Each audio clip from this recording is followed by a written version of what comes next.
now with constitutional lawyer Andrew Lieb and May Davis, a former legal advisor to President Trump. To both of you, thank you so much for being here on this important night. People are torn on this, and they always have been, and this even furthers the debate tonight, what has happened. Andrew, I want to start with you. If you live in one of these 6 states that we just mentioned, what are the women's options in seeking an abortion right now? Actually, Justice Kavanaugh speaks to that in his concurring opinion, and he makes it completely clear that you can go to another state if you have means and ability to get to that other state, and you can get the abortion you need there. In fact, a state like New York has already passed legislation that if your home state goes after you, you'll have a civil action to sue back at that home state. So places like New York are going to be sanctuary states moving forward. So California, one of those states, Andrew, that you're talking about, the lieutenant governor of California says that they are planning votes to put abortion into the state's constitution this November. Let's listen.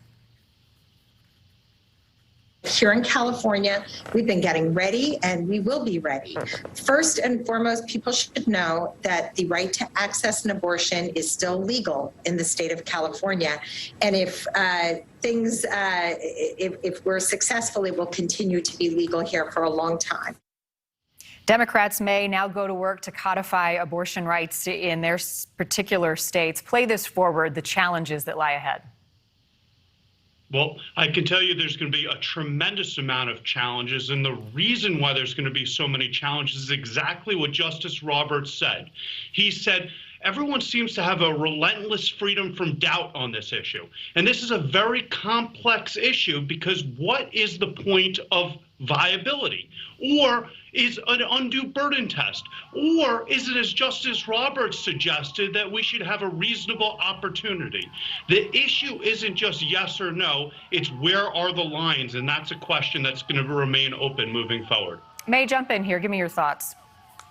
Yeah, I think that's what's actually the most remarkable thing about the Roe versus Wade decision is everybody says, you know, oh, it's about a women's right to choose. No, it really wasn't. It was about where's the line? Where's the constitutional line about when a woman gets to choose and when she doesn't? And it was very unclear from the start. It became even more unclear. And all you had was states constantly asking the Supreme Court, where's that line again? Where's that line? I read the Constitution, couldn't find it. Can I have waiting periods? Can I have parental notifications? What was that line again?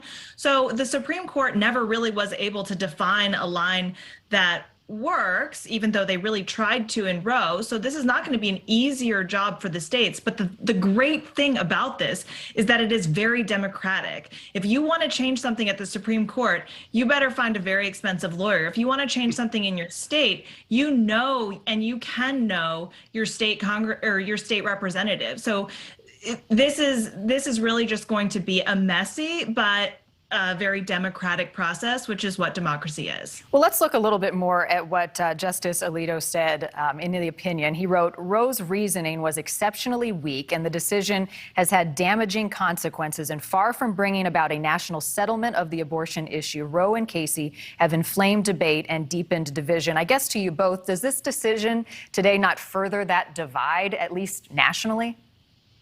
I think it certainly furthers the divide, but as Justice Roberts said, no matter what the decision was, it would further the divide.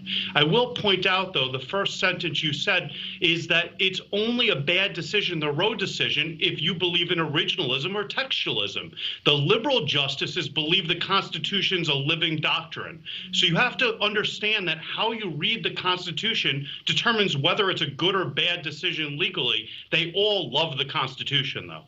Well, there are a lot of politics involved here. I want to listen to 2 leading politicians in D.C. today, both reacting to the decision. Let's listen.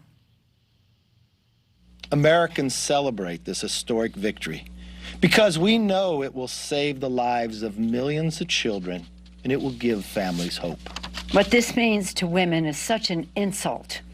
It's a slap in the face to women about using their own judgment to make their own decisions about their reproductive freedom.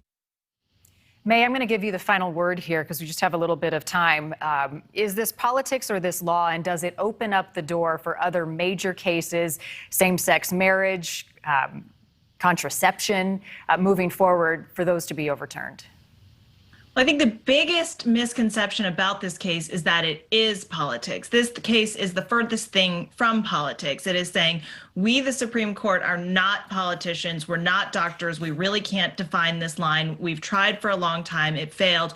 So how about states? You guys are the ones that consult with doctors and try and figure out what line works for you. So this is not a political decision. As far as what the slippery slope is, what's next? The Supreme Court was very clear that abortion has always been its own thing. It's very different from all these other, substantive due process rights like interracial marriage, like contraception, because this involves another human life. There's nothing else. There's no other quote unquote right that is like it that affects someone else in this way. So there's some hubbub about Justice Thomas's concurrence by saying, you know what, I would get rid of substantive due process entirely. This is not a new position from Justice Thomas. He said so many times. I think a lot of people would agree with him on that, but that doesn't mean he thinks that those things, that contraception should be illegal, that interracial marriage should be illegal. One, those rights might be somewhere else in the Constitution.